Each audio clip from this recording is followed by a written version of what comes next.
Hello, true crime fans. Welcome to Debate the News True Crime, recording live on Chatter Social. I'm Joseph Lobosco, joined by my amazing co-host Adrienne Barker. Tonight, we're digging into a chilling cold case saga from Westchester County, New York, a trio of unsolved murders from the late 1980s that were finally cracked over a decade later. Adrienne and I are joined tonight by the amazing Debbie Dowling-Wahba, who will be guest co-hosting tonight. Hi, everyone. This is Debbie Dowling-Wahba. Tonight's case has a serial predator hiding in plain sight, random attacks on young women in quiet suburban communities, a trail that went cold for years, and a dramatic breakthrough in forensic science that ultimately unmasked a killer. Beyond the crimes themselves, this story raises tough questions about how separate police investigations can miss a deadly pattern. The power of DNA evidence to deliver justice long after the fact, and the resilience of families who never gave up hope. I'm Adrienne Barker. Debbie, this case reads like a detective thriller, except it's all real. Between 1987 and 1990, three females, a 14-year-old girl, a 19-year-old college student, and a 25-year-old professional, were each brutally attacked and murdered in Westchester County. And at first, no one saw a connection. Different ages, different towns. It just seemed like an awful coincidence rather than a serial killer. The murders left their communities terrified. A teenager vanishes on a pizza run, a young woman disappears on New Year's, and another was gunned down on her way to work. For years, these cases went unsolved and families were left with no answers. But as DNA technology advanced, investigators made the shocking discovery that all three murders were at the work of the same man. And that man turned out to be someone who had been on the police's radar from the very start, Patrick Baxter, a local troublemaker who, unbeknownst to everyone, was a serial rapist and killer. It took 13 years and a cross-agency effort to finally bring Baxter to justice, proving that sometimes cold cases can indeed be solved with persistence and science. Even so, it's heartbreaking to think of how long these families had to wait for justice and how close Baxter came to getting away with it. A quick note before we continue, tonight's discussion involves violent sexual assaults and murders, including details of crimes against a minor, which many listeners may find disturbing. Listener discretion is advised. If you or someone you know needs support, help may be available via the Crisis Lifeline by dialing 988. Please remember, Adrienne and I are not law enforcement officers, attorneys, or forensic experts. We do our best to research each case thoroughly, but this show is recorded live with minimal editing. Any factual inaccuracies are unintentional. And of course, any individuals we discuss who haven't been convicted of a crime are presumed innocent until proven guilty in a court of law. For instance, we'll mention a few early suspects in these murders who were later cleared. The opinions of our guests and audience members are their own and do not necessarily reflect the views of myself, Adrienne, or Debate the News. On a warm Friday evening in June 1987, 14-year-old Michelle Walker left her family's apartment in Yonkers, New York to run a quick errand. She was a ninth grader who had been sent out to buy pizza and a carton of milk at a local store. To get there, Michelle took a familiar shortcut along the Old Croton Aqueduct trail behind her building on Warburton Avenue. But she never made it home. When Michelle didn't return that night, her family grew frantic and a search began. Tragically, the next day, her body was found in a wooded area off the popular trail not far from her home. Michelle had been sexually assaulted and appeared to have been suffocated. The medical examiner determined that her killer had smothered her by covering her mouth and her nose. Robbery seemed to be one motive. The cash she'd been carrying and some jewelry were missing from her body. For the tight-knit Yonkers community, the murder of a young girl on a neighborhood footpath was a shocking and horrifying crime. Police canvassed the area for witnesses and clues. Almost immediately, one name surfaced, an 18-year-old local resident named Patrick Baxter, who lived in an apartment overlooking the very trail where Michelle had been attacked. Baxter was known to law enforcement for petty trouble, and given the proximity of his home to the crime scene, investigators thought it made sense to talk to him. However, a legal technicality prevented detectives from interrogating Baxter about Michelle's murder at that time. because Baxter was due in court on an unrelated case. New York law in 1987 forbade questioning him about a different crime without his attorney present. Frustratingly, Baxter slipped through the initial net. With no arrest and few solid leads, Michelle's case began to go cold. Just shy of 7 months later, on New Year's Day, 1988, another brutal crime rocked Westchester. Patricia Englund, a 19-year-old from Yonkers, celebrating her birthday that January 1st. She left home that evening to meet up with friends for a small birthday gathering, but Patricia never arrived. She vanished on the way to her friend's house, and the next morning her family reported her missing. Weeks passed with no sign of her. And then, nearly 2 months later, in February of 1988, a passerby made a gruesome discovery. Patricia Englund's partly nude body was found frozen in the snow in a wooden section of Greenburg, just across the Yonkers border. And investigators determined that Patricia had been killed elsewhere and her body dumped at that location, likely soon after her disappearance. And like Michelle, Patricia had been sexually assaulted, and evidence suggested she died of asphyxiation, the lack of oxygen, though the exact method was unclear. And the timing, New Year's Day, and the fact that her body was hidden for weeks added challenges to the forensic investigation. Police from Yonkers and Greenburg launched a joint inquiry. At first, suspicion fell on someone close to Patricia. In fact, detectives initially considered Patricia's boyfriend a prime suspect. However, forensic evidence soon cleared him. The boyfriend's exoneration, while a relief to him, put the police back at square one. They now knew the killer was still at large. But in a strange coincidence, the cleared boyfriend provided a new clue. It turned out he was working at an auto repair shop with a young man named Patrick Baxter in Yonkers. And through that friendship, Baxter had met Patricia before. In other words, Patrick Baxter's name came up again. He was now independently connected to two murdered young women. Still, in early 1988, this link wasn't fully appreciated. The two cases were handled by different departments, and no solid evidence tied Baxter, or anyone else, to Patricia's murder yet. With winter turning into spring 1988 and no arrests, Patricia Englund's case also went cold, leaving her family devastated and the community fearful that a murderer was on the loose. 2.5 years later, on a summer morning in 1990, violence struck again, this time in the small village of Tuckahoe on the other side of Westchester County.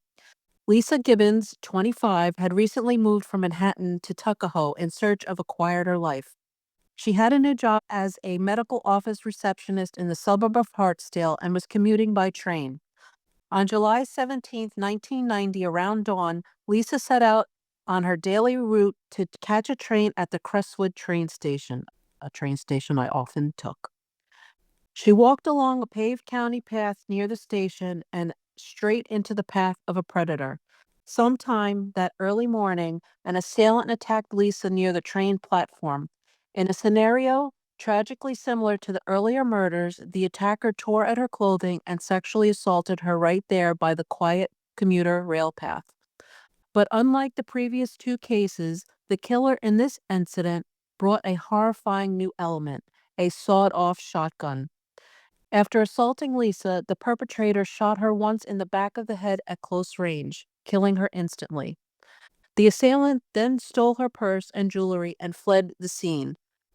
The murder of Lisa Gibbons shocked the community of Tuckahoe. This suburban village rarely saw violent crime, let alone the brutal slaying of a young woman on her way to work. Local police, joined by Westchester County detectives, launched an intense investigation. Initial suspicion naturally turned to people in Lisa's life, her boyfriend, for one, and even a local carpenter who had been in the area that morning. But as with Patricia's case, both men were eventually cleared of any involvement. Investigators were left without an obvious suspect. However, during their canvass of the area, some leads did emerge. A few of Lisa's acquaintances mentioned that a guy named Patrick Baxter occasionally hung out with friends near the Crestwood train station. And Baxter didn't personally know Lisa Gibbons. It seemed he came across her entirely by chance in the early hours of that day. And once again, Baxter's name was floating in a murder investigation. And by mid-1990s, 3 young women had been murdered in Westchester County over a span of 3 years. And Patrick Baxter's name, it surfaced in the police files of all 3 cases. Yet no one put it all together. Yet. At the time of Lisa's murder, authorities and the public didn't suspect these crimes were linked. After all, the victims were very different, and the M.O. in Lisa's case, a shotgun killing, seemed unlike the suffocation of the earlier 2. To the outside observer in 1990, Westchester County simply had 3 separate unsolved homicides of women, each being handled in different jurisdictions: Yonkers PD, Greenburgh PD, and Tuckahoe Local PD. It would take a few more years and some determined detectives to realize a serial killer had been at work. In the aftermath of the third murder, as the 1990s began, there was a palpable sense of fear in Westchester County. 3 seemingly unrelated young victims, Michelle Walker, Patricia Englund, and Lisa Gibbons, had been raped and killed in our community, and their killer was still at large. Without public awareness of a single culprit, residents were simply left uneasy and grieving, not knowing whether these crimes were coincidence or if a predator was lurking among them. For law enforcement, the early 1990s were frustrating. Each police department had open cold case files on these murders, and each case in its own had gone cold, but clues did exist, scattered across the files. In hindsight, one common thread was indeed Patrick Baxter's presence around each victim. Yet, at the time, investigators did not have that big picture. Remember, this was before centralized DNA databases or sophisticated information sharing. Yonkers detectives might not be trading notes with Greenberg or Tuckahoe unless they had a reason, and initially, nobody saw a reason. The victims were different ages, they didn't know each other, and the crime scenes were miles apart. Patrick Baxter, meanwhile, was living his life. In the early 1990s, Baxter continued to have run ins with the law for relatively minor offenses. By the mid 1990s, he was convicted of auto theft in the Bronx, New York City, and spent a few years in state prison for that, getting out on parole around 2001. In other words, during the years the murders were unsolved, Baxter was intermittently behind bars for other crimes, not enough to point to him as a murderer, but enough to keep him on law enforcement's radar. And it wasn't until 1996 that a breakthrough in the murder investigations finally began to form. And that year, detectives in the Yonkers Police Department took a fresh look at the oldest case, Michelle Walker's 1987 murder, hoping that new forensic techniques might reveal something. So they set evidence from Michelle's case for the updated DNA analysis. And in doing so, they consulted with the Westchester County Forensics Lab, which also had files on the other 2 murders. So, in an almost chance conversation, lab technicians heard the Yonkers cop mention a name from their case file, Patrick Baxter, and those technicians immediately recognized it. Baxter's name, of course, was also tagged in the county's files from the Patricia Englund case, which county police had assisted on. This recognition was an aha moment. Investigators from Yonkers, Greenburgh, and the county realized they might be dealing with the same suspect across all 3 murders. The agencies quietly began to join forces. However, there was a problem. The forensic evidence, especially from 1987, was limited by the technology of the time. In the mid-90s, DNA testing required relatively large samples, and one critical sample, semen from Michelle Walker's case, was too small or degraded to yield results with 90s methods. The county lab experts actually advised the detectives to wait until DNA technology got better rather than risking consuming the evidence with inconclusive tests. It was a tough call, but they waited. Despite the frustration of delay, that decision to wait would pay off. So by 1996, investigators strongly suspected that Patrick Baxter might be responsible for all 3 murders, but they knew they needed solid DNA proof to make a case stick. They kept this theory largely under wraps and bided their time as DNA science advanced in the late 1990s. The turn of the millennium finally brought the tools investigators needed. By 2000, DNA profiling techniques had improved dramatically. Even very small biological samples could be tested and compared. Westchester's Cold Case Task Force, now actively working all three murders together, moved quickly. In early 2000, forensic analysts were able to develop DNA profiles from the evidence in the Walker and Gibbons cases. It was the moment of truth. The lab determined that the same unknown male DNA was present in both the 1987 and 1990 murders. This was huge. It confirmed that those two crimes were linked by one offender, essentially proving a serial killer was at work. With that established, investigators honed in on their long suspected target, Patrick Baxter. There was only one more step. They needed Baxter's own DNA to compare to the crime scene profiles.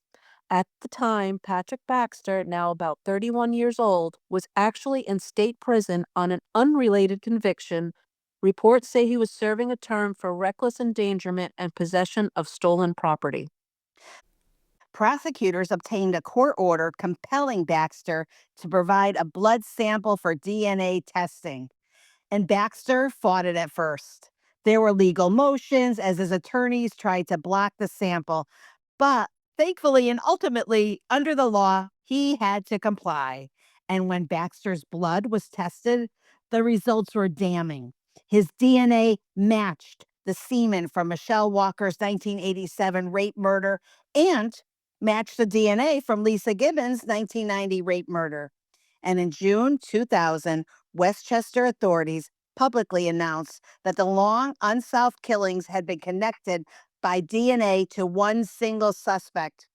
Though they didn't immediately charge him, they waited a little longer as analysts re examined the Patricia Englund evidence with new techniques. And sure enough, a short time later, Baxter's DNA also matched the semen from the 1988 Patricia Englund case, meaning all three murders were definitely solved on the scientific front. At last, in the fall of 2000, a Westchester County grand jury handed up a triple indictment against Patrick Baxter for the murders of Michelle, Patricia, and Lisa. On November 15, 2000, the indictment was unsealed in court, and Baxter, now formally accused of 3 counts of second-degree murder, among other charges, entered a plea of not guilty via his attorney. It was an extraordinary moment. 13 years after his first crime, Patrick Baxter was finally facing justice, thanks to DNA evidence that hadn't been available at the time of the murders. These indictments also made headlines as a big win for cold case investigations. Detectives from multiple departments had toiled for years on these cases, and their persistence, combined with cutting-edge science, had brought about an outcome that once seemed impossible. Once Patrick Baxter was charged, the wheels of justice turned deliberately. Baxter maintained his innocence from the moment of his indictment, despite the DNA evidence. He calmly denied committing the murders when speaking at hearings, and his defense prepared the challenge to the case. Pretrial proceedings in 2001 included debates over the admissibility of the DNA evidence and whether the 3 murder cases would be tried together or separately. In the end, because of the pattern of crimes was so similar and the evidence linking them was scientific, prosecutors opted to consolidate the cases into one trial, portraying Baxter as a serial sexual murderer targeting vulnerable females in Westchester. The trial took place in White Plains, Westchester County Court in mid-2002. Imagine the emotional affair. The families of 3 victims, they packed the courtroom, finally facing the man accused of taking their daughters and their sisters from them. And prosecutors, they methodically presented the forensic evidence. The DNA matches were the cornerstone of their case, and forensic experts testified to the virtual certainty that the same man, Baxter, he left his genetic fingerprints at all 3 crime scenes. I can't imagine what was going on in their heads. Like, holy moly. They also brought in investigators to outline the timeline, how Baxter's name had come up in each inquiry, and how improved technology finally confirmed the suspicions. The defense, for its part, They could do little to refute the hard science. The evidence was overwhelming, and after a lengthy trial with numerous witnesses, the jury returned a guilty verdict on all counts. Guilty. And in July of 2002, Patrick Baxter, then 33 years old, was convicted of the murders of Michelle Walker, Patricia Englund, and Lisa Gibbons. In fact, the jury found him guilty on multiple counts of second-degree murder for each victim, reflecting different legal theories: intentional murder and felony murder for the rape killings. When Baxter stood for sentencing, he faced effectively the rest of his life in prison. The judge delivered the maximum, 25 years to life for each murder, with the sentences to run consecutively, totaling 75 years to life in prison. That means Baxter wouldn't even become eligible for parole until he's well over 90 years old, essentially a life term. During his sentencing, Baxter made a curious statement. He offered condolences to the victims' families, as if expressing sympathy for their loss, yet in the same breath he insisted he did not commit the murders. It was a defiant denial that the families did not find convincing. The DNA evidence left little doubt as to who the culprit was. The judge and prosecutors emphasized the heinous nature of Baxter's crimes. He had preyed on a child and 2 young women, seemingly at random, and had escaped justice for years. Outside the courtroom, Westchester County's district attorney praised the collaboration between the departments and the leaps in forensic science that made the conviction possible. After 15 years of anguish, the families of Michelle, Patricia, and Lisa finally saw their loved one's killer held accountable. Patrick Baxter was sent off to serve his sentence in a maximum security prison, Elmira Correctional Facility in upstate New York, where records show he remains incarcerated. The Westchester serial murder case was officially closed. The conviction of Patrick Baxter in 2002 brought a measure of justice and relief to Westchester County. This was a case that could have easily remained unsolved were it not for the emergence of DNA profile and the tenacity of a few detectives. Baxter might have gotten away with murder. The successful resolution underscored how vital it is to preserve evidence and periodically revisit the cold cases with fresh eyes and new technology. By solving these murders, law enforcement also they sent a message that time and offender complacency won't necessarily save a criminal from accountability. And importantly, Baxter's arrest and trial occurred before the era of the widespread public DNA databases of genetic genealogy. Interesting. This was more old fashioned detective work combined with standard DNA matching. That's right, Adrienne. And this case became something of a local legend. It was even featured years later in 2014 on a true crime TV show, highlighting how detectives finally connected the dots. For the families of the victims, the years between 1987 and 2000 had been torture, not knowing if the killer would ever be found. One particularly poignant detail emerged about Michelle Walker's family. During the long investigation, Michelle's mother and sister actually looked it upon themselves to help clear a falsely suspected relative. Early on, some investigators had wondered if a family member could have been involved in Michelle's death. In fact, suspicion had even fallen on Michelle's own uncle at one point. Her family knew he was innocent and went as far as obtaining his DNA to prove it, in hopes police would refocus elsewhere. It's a reminder of how desperately the families wanted the real killer to be found, and how they had to endure not only loss, but also uncertainty, and at times, misplaced suspicion. In the end, Patrick Baxter now sits in prison, likely for the remainder of his life, for the horrific crimes he committed as a young man. The Michelle Walker, Patricia Englund, and Lisa Gibbons murders, once ice-cold cases, were solved, giving some closure to the community. Yet, even with the case closed, some unsettling questions linger. What drove Baxter, just 18 at the time of his first murder, to commit such brutal acts? And why would he apparently stop killing after 1990?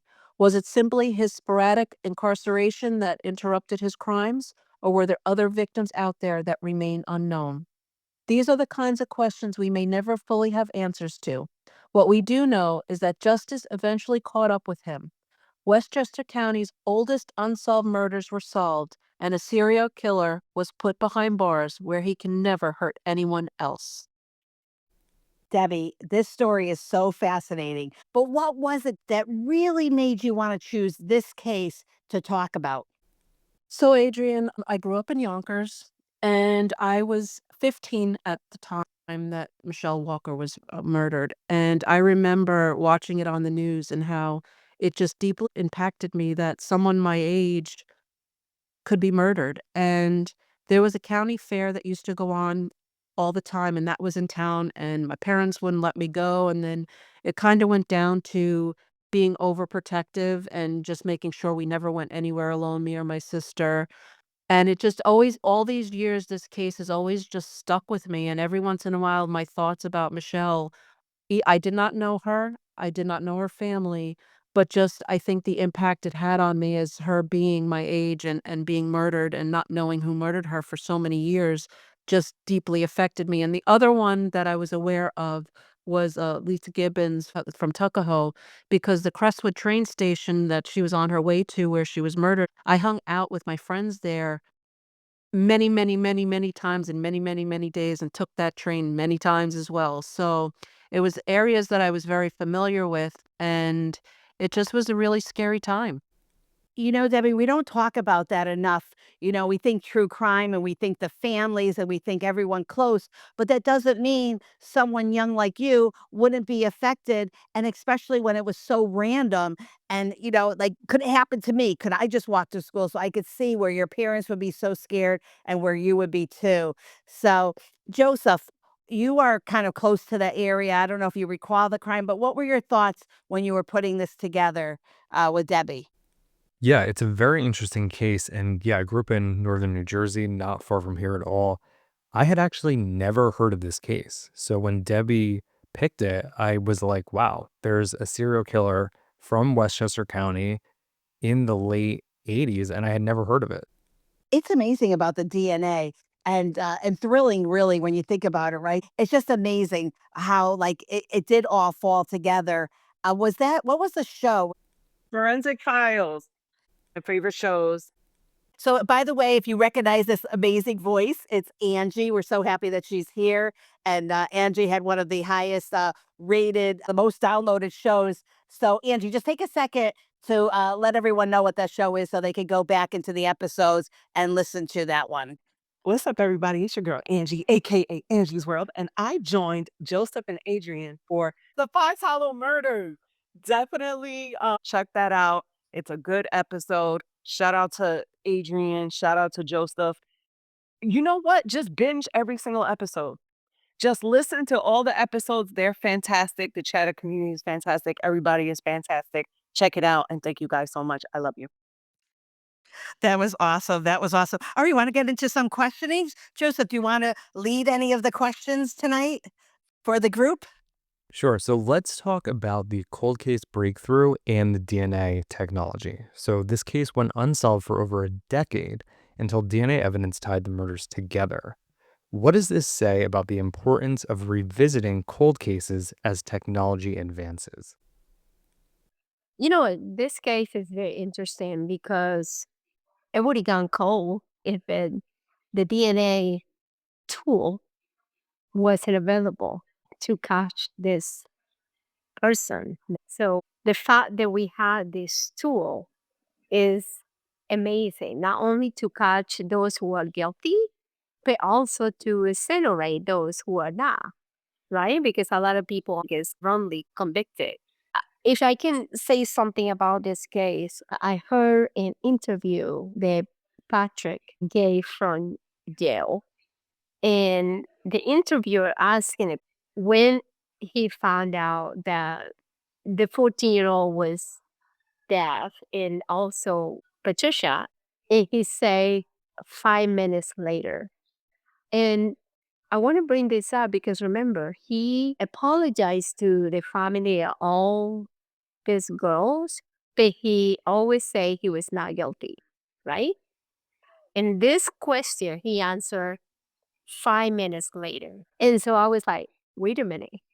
If you knew that she was dead 5 minutes later, that means that you were there, right? Oh, and then he goes, well, I practiced CPR before, so I know when someone is completely deaf. And I'm like, ding ding, guilty. So very interesting the way he answered, not being aware that that was very incriminating. But that was like, are you serious? And also he admits that the semen that was found on Michelle and Patricia was his because he actually had sex with both of them that day that they were killed.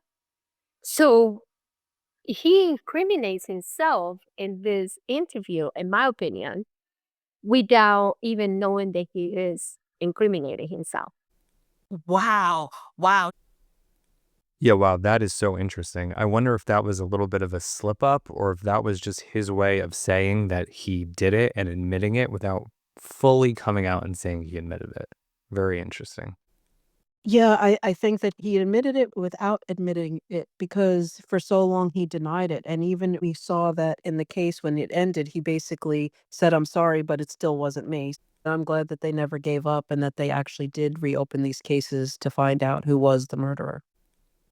I can't think of anything, honestly, more important for a local police department to do than to solve a case.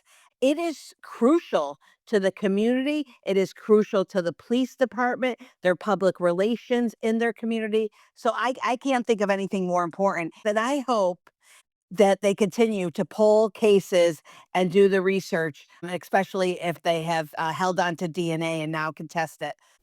And yeah, I just wanted to give a shout out to whoever took those cases. They continue to search and they continue to investigate. So that is very important and something that it needs to be celebrated.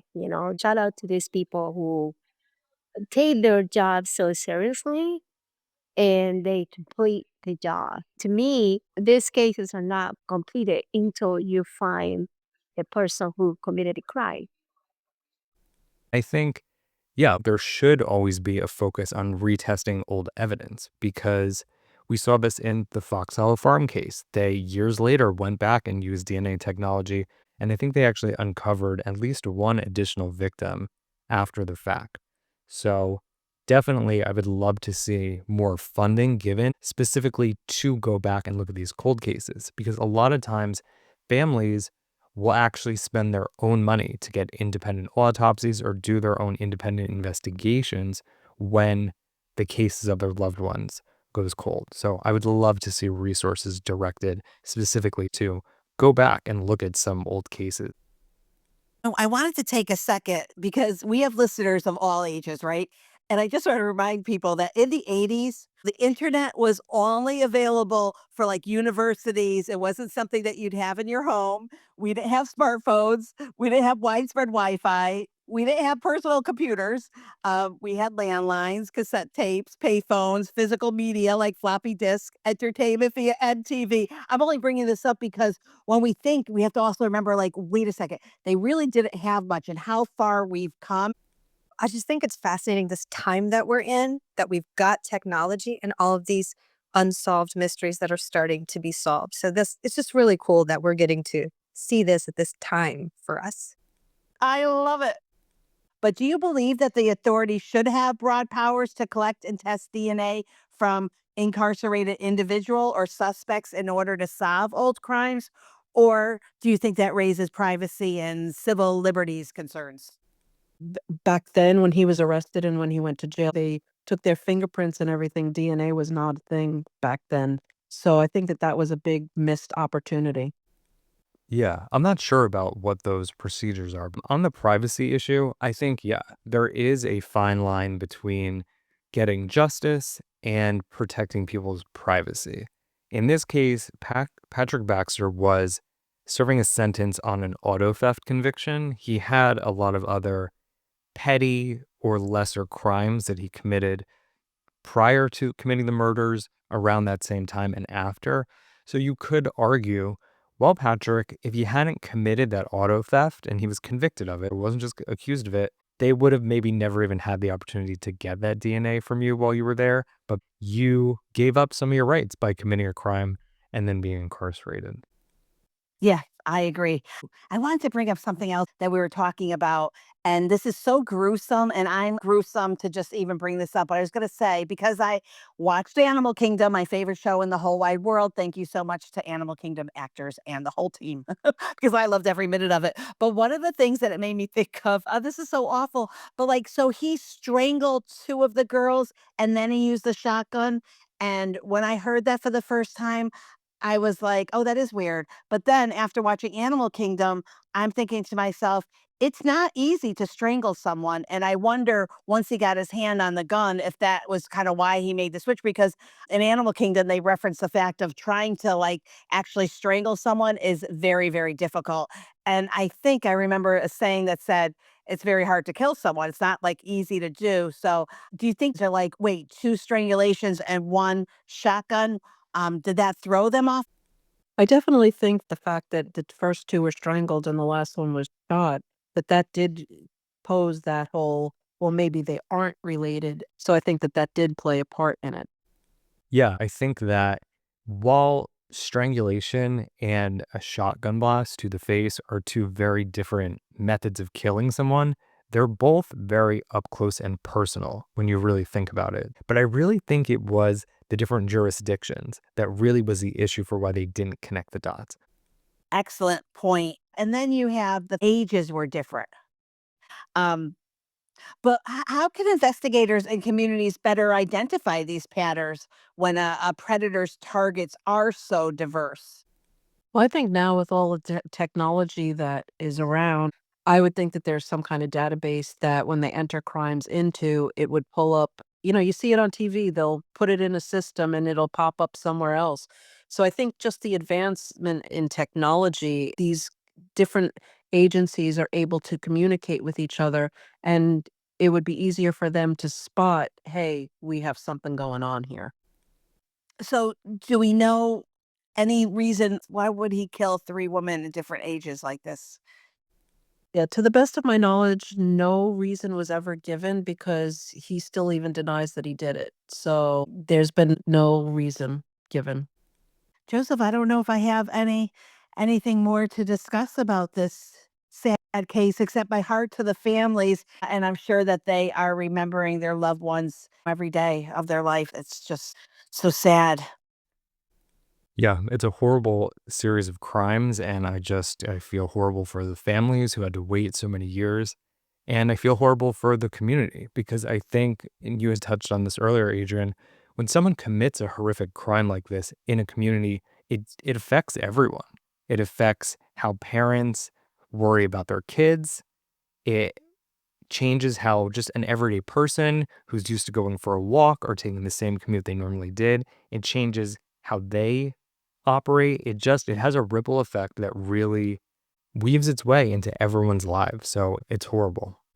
We try in our episodes to give lessons and what we learn. Some of these cases are a little older, but we still can learn. And I think I'm going to ask definitely Dr. Ali, Dr. Henry Lee. I'm going to send you this episode and ask you if you could please come on and talk to us about DNA and what you have done for the state of Connecticut, because Dr. Lee had the Lee files, if we remember that. So let me share, if I could take a second, about Debbie, because we're so excited to have her here. And Debbie, doesn't sleep. She gets like 5 hours sleep a night, probably, if she's lucky.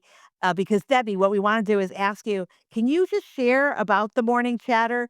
We'd love to have you do that. And anything else that you would love to share while we have podcast listeners that don't go anywhere because we want to tell you some more. But Debbie, do you want to take a second to share? Because we definitely want to bring people onto Chatter Social.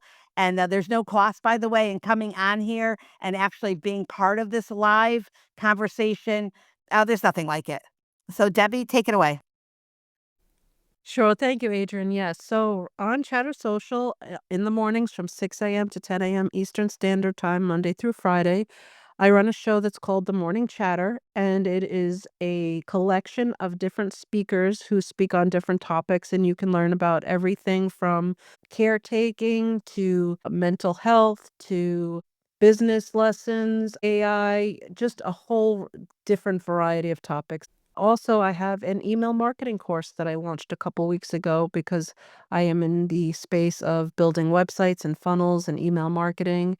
And that is one thing I decided to focus in on for businesses that may be just getting started or they're not knowing how to maximize because emails are always important. Social media can go away, but if you don't have that email list, you're out of business.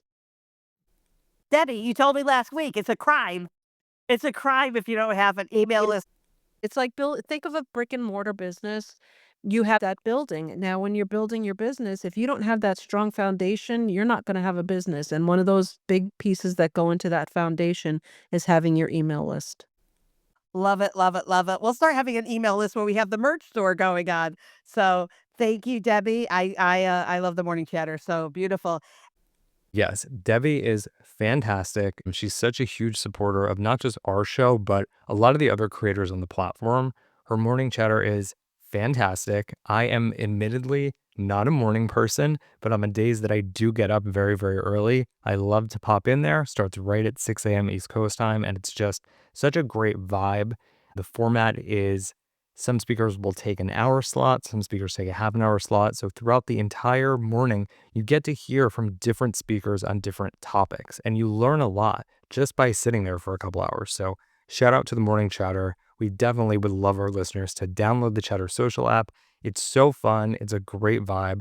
We all know each other, and we would gladly welcome you into all of our communities if you were to join the app. So definitely do that. All right. So the story of the Westchester serial killer case is both terrifying and thought-provoking. It's the kind of case that shakes a community to its core, reminding us that deadly danger can lurk in even the most familiar places. Yet this case is also thought-provoking because of what it says about the progress of justice. For over a decade, it looked like these murders might never be solved, a tragic unknown killer story. But the persistence of a few dedicated detectives and the leaps in forensic science changed that. In the end, the Baxter case stands as a testament to never giving up on a cold case. Sometimes the truth is just waiting for the right technology or the right person to find it. And for all the horror of these crimes, there's some solace in knowing that a cold-blooded killer was finally taken off the streets and made to answer for his actions. Absolutely, Debbie. This case leaves me reflecting on a mix of sorrow and admiration. Sorrow for the three young lives that were so violently cut short: Michelle Walker, Patricia Englund, and Lisa Gibbons. Their families had to endure years of agony, not only from the loss, but from the uncertainty of not knowing who or why. But I also feel admiration for the investigators who refused to let the cases die and for the families who advocated for their loved ones. That's a wrap for Debate the News True Crime tonight. Thank you for joining us for an in-depth look at the Westchester serial killer case. We know this was heavy and intense, but in cases like this involving random violence, years-long investigations, and the ultimate triumph of truth through science are important to examine in full. They remind us that the pursuit of justice can be complex and protracted, but it truly matters for the victims and the community. If you enjoyed this episode or you learned something new, please subscribe to Debate the News True Crime on your favorite podcast platform. Consider leaving us a review. As always, we appreciate you listening and being a part of our discussion. We'll be back next week with another case and another conversation to delve into. Until next time, stay safe, stay curious, and give your loved ones a big hug. Thank you and good night.